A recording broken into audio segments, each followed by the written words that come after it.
안녕하십니까. 한국내연구원 책임연구원 정성진이라고 합니다. 오늘의 강연은 내 과학, 우리의 미래가 되려면 이라는 그런 제목을 가지고 제가 오늘 강연을 하게 됐습니다. 뇌과학은 여러분들한테 많이 지금 다가오는 그런 과학 분야 중 하나인데요.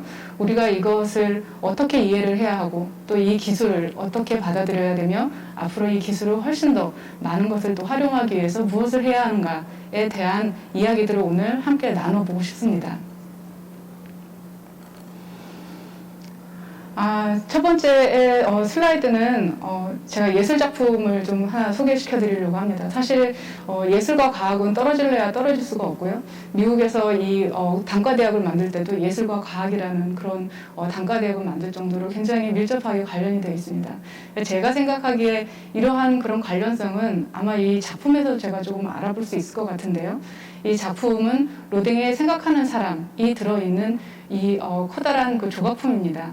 여기서 그 로댕이 생각하는 사람은 이 부분에 들어있는데요. 실제로 이 작품은 단테의 신곡에서 그 지옥편에서 영감을 얻어서 로댕이 만드는 그런 작품입니다. 근데 이 작품에서는 지옥에서 굉장히 어려움, 고통을 겪고 있는 사람들을 지금 이 한 사람이 내려다보면서 생각하고 있는 것을 말을 하는데요. 실제로 이 작품은 생각하는 사람이지만 제가 이 작품을 만약에 이름을 붙인다면 고통을 공감하는 사람으로 그렇게 얘기를 하고 싶습니다. 이 사람의 그런 자세를 보게 되면 고통을 느끼는 것을 함께 공감을 하면서 굉장히 그 근육이 경직되어 있는 그런 모습들을 보고 자세가 굉장히 우리와 정상적이지 않은 그런 모습을 보여주고 있습니다. 이것은 인간이 어떤 타인에 있어서의 그 고통을 보았을 때 그 고통에 대한 행동을 보고서 공감을 갖고 있는 그런 능력을 갖고 있는데요. 실제로 이런 실험들이 인간에 있어서만 있는 것이 아니라 동물에서도 있다는 것이 최근에 밝혀졌습니다. 그래서 쥐에 대한 그런 공감, 고통의 능력들 같은 것들을 같이 지금 연구가 되어 있는데 여기에 가장 중요한 데가 전두엽, 피질이라는 곳에서 이러한 그 고통을 같이 공감하는 능력이 있다고 합니다. 근데 이와 같이 생각이라는 것이 실제로는 굉장히 추상적이고 철학적인 그런 단어이지만 요즘 많은 사람들이 생각하기에 이런 생각, 마음 이런 것들은 결국 뇌에서 오지 않겠나라는 그런 생각을 많이 하게 되죠. 그래서 뇌에 대한 그런 연구에 기술이 진보할수록 생각이라는 것, 마음이라는 것에 대한 단어를 훨씬 더 설명하기가 좋아지는 것 같습니다. 여전히 그것은 어려운 일이지만 그러면 이 뇌과학에서 어떤 기술이 활용이 되고 또 쓰이게 되고 현재 어떤 기술 정도가 있는지 또 이런 것으로 인해서 파생되는 여러 가지 문제점들이 있는데 그것을 오늘 좀 같이 고민해 보고자 하는 것입니다. 앞서서 말씀드렸던 그런 생각이라는 것 자체는 그 존재에 대한 의미인데요. 철학자 데카르트가 나는 생각한다, 고로 존재한다 라는 그런 말을 했죠. 많이 아시겠지만. 근데 실제로 20세기에 들어서 생물학자들은 이 말을 뒤집는 그런 단어를 했습니다. 나는 존재한다, 고로 생각한다. 즉 다시 말하면 존재성이 있는 내가 바로 생각하는 것이다 라고 얘기를 했는데 신경과학자들은 이것을 또 한 번 좀 뒤집어 봤습니다. 나는 뇌를 가졌고 그래서 나는 생각을 한다. 다시 말하면 뇌를 가졌기 때문에 생각을 하게 되고 뇌라는 것으로 인해서 우리가 보다 더 많은 그런 그 철학적인 그런 의미를 부여할 수 있지 않을까라고 생각을 하는 겁니다. 그래서 여기서의 이거는 이제 어떤 책 카피에서 제가 카피를 해온 것이고 홍보는 아닙니다. 근데 이런 그런 존재에 관련된 것이라든지 생각 그리고 마음 그리고 앞서서 말씀드렸던 공감이라는 그런 내용들을 좀 보다 더 생각을 해보면 굉장히 철학적이고 감성적인 이야기라고 할 수 있겠죠. 근데 뇌는 여러분들이 잘 아시는 것처럼 이성에 관련되어 있는 것으로 많이들 생각하고 있습니다. 그래서 아마 제 생각에는 뇌가 감성도 있고 또 이성을 갖는 그런 여러 가지의 그 기능들을 갖고 있기 때문에 뇌에 대해서 훨씬 더 많은 관심을 갖고 있는 것이 아닌가라고 생각을 합니다. 근데 최근에 이 뇌에 대한 관심이 폭발하는 그런 사례가 있었죠. 그것은 바로 여러분들이 잘 아시는 것처럼 2016년에 이세돌 구단하고 그 다음에 알파고가 서로 대전을 하는 것이었는데 실제로 뭐 인간의 마지막 인간이 되었죠. 이세돌은 이 인공지능에 승리하는 그런 한 번의 승리로서 마지막이 되었지만 실제 이때에 많은 사람들이 생각을 하겠습니다. 인공지능이라는 것이 우리가 생각할 때 이런 그 바둑이라는 굉장히 복잡한 이런 알고리즘을 갖고 있지 못할 것이라고 생각했지만 그 생각을 많이 우리에게 그것이 가능하다라고 할 정도로 많이 우리의 생각을 바꿔놓았습니다. 근데 저희가 이제 뇌과학자들은 보다 더 관심을 가진 것은 사실은 이 알파고를 만든 구글의 그 딥마인드의 대표인 허사비스에 더 관심이 많았습니다. 왜냐하면 이 허사비스는 공학을 나와서 그 다음에 박사학위를 인지신경과학이라는 분야를 했습니다.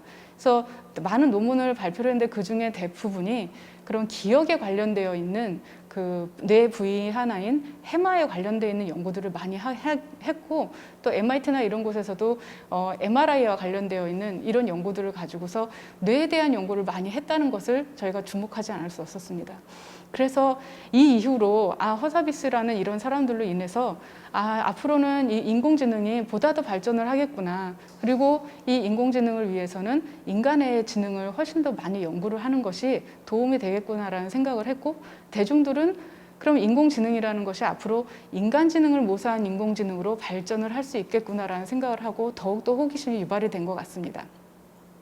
근데 이런 것들이 이제 앞으로 상상 속의 일들이 펼쳐지지 않을까라는 기대도 있고요. 그런데 더 흥미로운 사실은 저희 과학자들은 기본적으로 기초의 과학을 하게 되고 그 과학에 대한 원리와 기전 이런 것들을 연구를 하게 되는데 굉장히 혁신적으로 앨런 머스크라고 하는 사람이 나타나서 이건 두뇌에 관련되어 있는 여러 가지 칩을 한번 만들어 보겠다라는 그런 주장을 하게 됐습니다. 실제로 올해도 우주 여행에 관련되어 있는 것으로 사람들을 많이 놀라게 했는데요. 앨런 머스크가 갖고 있는 여러 가지 프로젝트 중에서 하나가 뇌에 대한 프로젝트인데 그 두뇌 칩, 그러니까 브레인 칩이라고 하는 것으로 뇌에 칩을 심으면 우리나라에 있는 많은 학부모님들이 좋아하시겠지만 수학을 잘한다든지 영어를 배우지 않아도 외국어를 잘한다든지 이런 그 두뇌 칩을 만드는 것을 목표로 하고 있다는 점입니다. 이 두뇌 칩이라는 것은 결국엔 뇌에 대해서 그 활성을 잘 받아서 그것을 디코딩해서 또 여러 가지의 그 기계라든지 이런 것에 활용을 할 수 있는 BMI 기술의 아주 근간이 되는데요. 이 기술은 좀 이따 제가 다 말씀을 드리겠지만 이런 칩들을 만드는 것이 굉장히 꿈 같고 상상에만 있었던 일이었던 것 같습니다. 그전에는. 그래서 제가 아는 그런 뇌공학자가 하시는 말씀이 그전에 사실 이런 일들을 상상을 하고 본인들이 일을 해도 이것이 현실이 가능할까라고 굉장히 자신이 없었다고 얘기를 해요. 근데 앨런 머스크가 나타나서 이건 할 수 있다라고 주장을 하니까 이거 할 수 있을 것 같은데? 라는 생각을 많이 했다고 합니다. 그래서 특히 이 앨런 머스크의 등장이 사실은 뇌과학자들, 특히 뇌공학 하시는 분들한테는 큰 용기가 되었다고 제가 얘기를 들었습니다. 어찌됐든 간에 이러한 브레인 칩을 만들게 되면 앞으로 어떤 일들이 벌어질지 우리가 한번 좀 상상을 해봐야 될 것 같습니다. 또한 이런 것들이 현실적으로 이 앨런 머스크가 올해 안에 한번 이식을 해보겠다라는 그런 주장이 있어서 훨씬 더 현실적으로 다가오는 것 같습니다. 또 다른 뇌과학에 있어서의 또 다른 새로운 도전을 하는 사람이 한 분이 또 있죠. 그 주커버그 같은 경우에는 페이스북의 CEO인데 이분 같은 경우는 이미 그 뇌과학의 스타트업을 인수를 해서 뇌에 관련되어 있는 그 BMI 기술에 좀 근간이 되고 페이스북이 이런 마인드 리딩을 하는 새로운 플랫폼으로서의 활용의 가치가 있을 것이다라고 예상을 했습니다. 실제로 이 주커버그 같은 경우에는 몇 년 전에 뒤에서 다시 설명을 드리겠지만 그런 뇌의 아주 미세적인 그런 구조를 밝혀내는 그런 기술인 전자현미경 가지고 하는 그런 뇌에 대한 여러 가지 데이터들을 많이 수집을 해서 그걸 가지고 분석을 해서 뇌에 대한 그런 구조들을 훨씬 더 공격적으로 연구를 하는 그런 프로젝트를 가졌다고 하더라고요. 그래서 이러한 지금의 이제 IT 기술을 많이 확보하고 있는 이런 여러분들이 이제는 뇌과학에 좀 더 관심을 가지고 뇌과학에 있는 그런 기본 기술을 가지고 활용을 하고자 하는 그런 노력들이 많이 있습니다. 그러다 보니 그러면 뇌에 관련되는 이러한 여러 가지 그런 그 혁신적인 기술이 그럼 과연 어떤 기술을 통해서 나타날 것인가라고 생각을 하는데요. 그 기술은 저희 뇌과학자들의 입장에서 보게 되면은 신경세포의 연결성이라든지 뇌 부위의 연결성을 연구하는 그 연결지도, 즉 커넥톰이라는 것에 관심을 갖게 되었습니다. 이런 기술이 아주 기초되는 그런 기술이고, 이런 기술들을 통해서 향후에 더 훨씬 더 그 혁신적인 기술을 만들어내는데 아마 근간이 될 것이라고 생각을 하는데요. 여기에 대한 그런 기본적인 컨셉, 그리고 기본적인 기술에 대해서, 현재 기술에 대해서 좀 더 소개하고자 합니다. 자, 대뇌 피질이라고 하는 것에 대해서 먼저 좀 말씀을 드리고자 하는데요. 뇌는 많이 생물학에서도 배우셨겠지만은 대뇌나 소뇌, 중뇌, 연수 이런 식으로 지금 뇌가 좀 구성이 되어 있습니다. 그 중에 인간의 가장 그 상위의 그런 여러 가지의 판단을 하거나 그런 기능을 하는 것에 가장 대표적인 것이 대뇌라고 할 수 있고요. 대뇌는 층으로 보면은 6개의 층으로 구성이 되어 있고, 그 표면을 우리가 나누자면 한 크게 4개로 나눌 수가 있습니다. 보시는 것처럼 전두엽, 두정엽, 측두엽, 후두엽으로 나눠져 있는데요. 전두엽 같은 경우에 광범위하게 존재를 하고 있고, 이 부위는 기억, 사고, 계획, 동기, 이성적인 통제를 하는 그런 뇌 부위로 알려져 있습니다. 그 두정엽은 운동 영역과 감각 영역으로 구성이 되어 있는데, 여기는 공간 인식, 체감각 정보, 그리고 감각을 통합하는 그런 통합적인 그런 기능을 하는 곳으로 알려져 있습니다. 축두엽은 많이 아시는 것처럼 언어라든지 청각, 후각, 미각, 감각에 관련되어 있는 여러 것들을 실제적으로 하는 그런 기능들을 갖고 있는 것이 축두엽이고, 후두정엽은 우리가 눈에서 시각을 영상을 보게 되면 그 시각을 가지고 정보 처리를 하는 것이 이 후두엽입니다. 그래서 이런 4가지의 그런 큰 그 그룹 그 뇌의 부위로 나눠져 있기는 하는데요. 실제로 이런 뇌들은 아주 더 세분화하게 연결이 되어 있고 더 유기적으로 좀 기능을 하고 있습니다. 뇌에 대해서 상당히 많은 부분이 알려져 있다고는 하지만, 실제 이런 그 기술들의 그 진보들에 의해서 저희가 알게 되는 그런 사실이 많이 있는데요. 이거는 2016년에 네이처에 나온 논문을 제가 잠깐 소개해 드리려고 합니다. 기존의 대뇌 피질에 있어서의 아까 말씀드렸던 4개의 큰 부위가 사실은 굉장히 쪼개져 있어서 세분화돼서 83개의 그런 부위로 나눠져 있다라고 기존에 알려져 있습니다.